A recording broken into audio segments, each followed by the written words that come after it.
Dior dupes, Gucci dupes, Charlotte Tilbury dupes, they're everywhere. So what are dupes? How is it possible to dupe? And why are they so popular right now? As founder and CEO of Clover by CLOVE HALLOW, where we launch makeup products using our Dupes Done Better approach, I feel uniquely qualified to answer these questions. Let's jump into it. So the word dupe is everywhere, right? It's in bags, shoes, clothing, jewelry, makeup, skincare.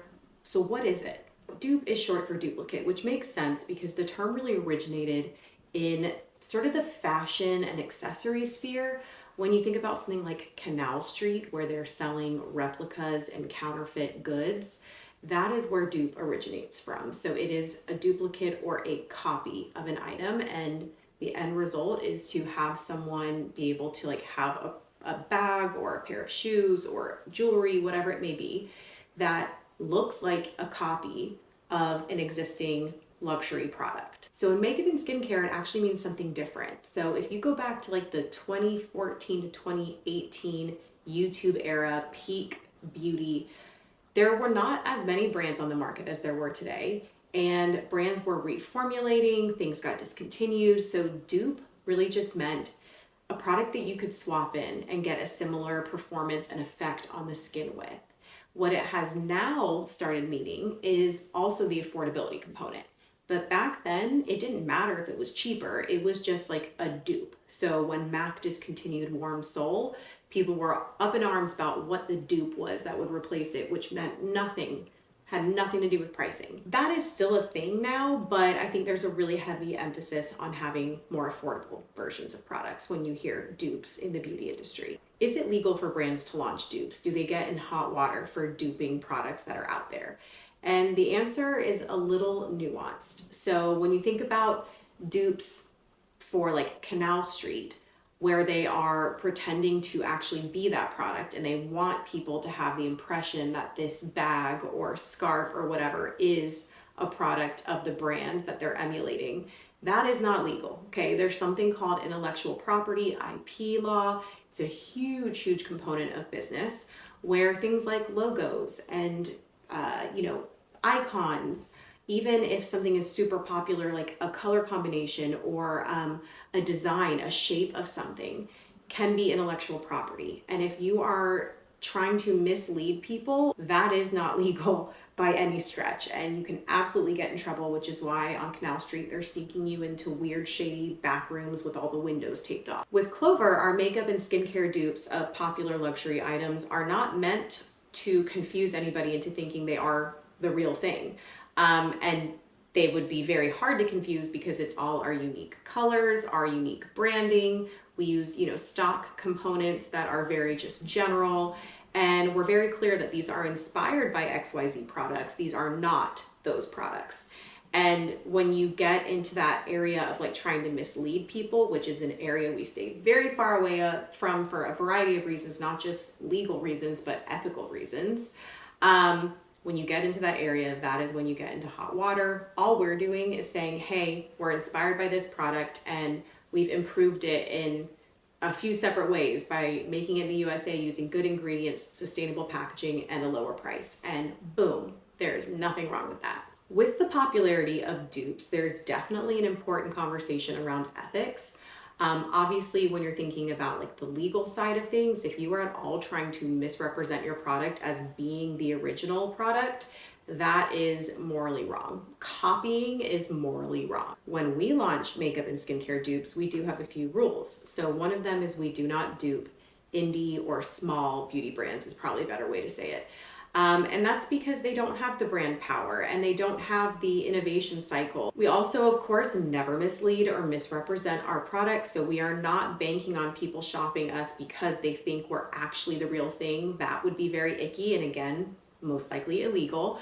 We are just trying to say, like, if you like this product, you will probably like ours too. And our version is made in the USA with good ingredients using sustainable packaging and 30 to 70% cheaper. Lastly, what we do that's very unique is we're always giving credit to what we're duping. So it's not something we're trying to do like very hush hush and just let the customer figure out for their own.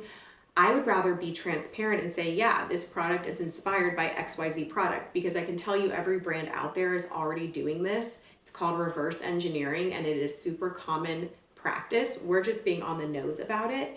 And it's, I think, actually a mutually beneficial relationship between us and the brands that we've duped.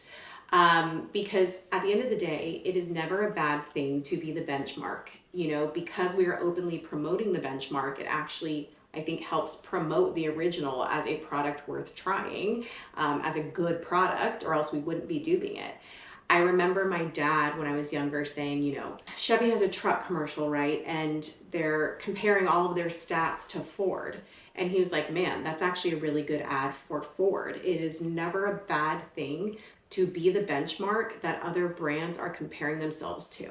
So ethically, I think you probably have to decide for yourself how you feel about the concept of dupes. For us, we feel like as long as we're being transparent and not trying to confuse anybody, and we're giving credit where credit is due, that there's not really an issue. So why are dupes so popular?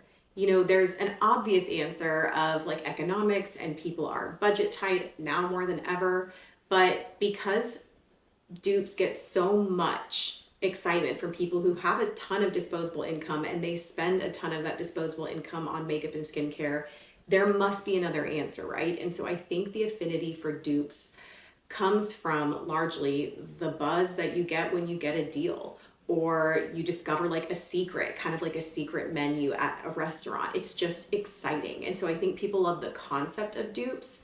It's also like pulling back a curtain a little bit into the beauty industry. Because obviously if you're duping a product that's like 3, 4, 5 times as expensive, I think people start talking like, wait, why is that product so expensive? Or what has this brand done to make it more affordable? The last question I'm going to answer is, how is it possible to dupe these high-end luxury products at an affordable price point without sacrificing quality, which is what we are known for at Clover. You know, we actually take these products and make them even better, making them here in the USA using better ingredients and sustainable packaging, all of which you are constantly hearing as a customer makes things pricier.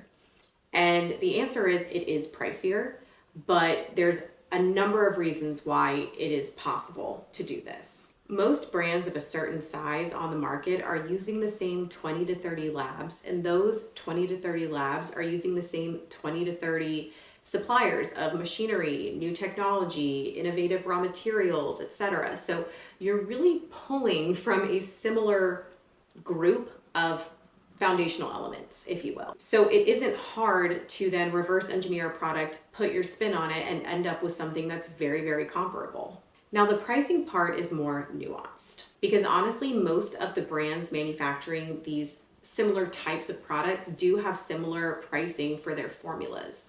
So why are they not priced similarly? Why can a brand like Clover make those comparable formulas and price them more affordably? One answer is that these luxury brands have an image they need to uphold as luxury, so they are going to price their products higher, and they're just making more money on those products. You're paying for the brand name. The second reason is maybe the more expensive product is using a fancier component, something special, something customized, and that will cost more money. Maybe they're in some expensive distribution channel that requires very expensive support. Or maybe they just want to make more profit and more money. And I respect that. There's nothing wrong with that. That's just not our mission here at Clover. So yeah, I hope this helped answer some of your questions about dupes and how we're doing what we're doing at Clover by using our Dupes Done Better approach. I'm so happy to hear the reception from all of you, from the press, from influencers, from our customers. It's really exciting to feel like we're doing something unique, which has been the feedback, and we can't wait to continue rolling out new and exciting dupes for you to enjoy. Cheers!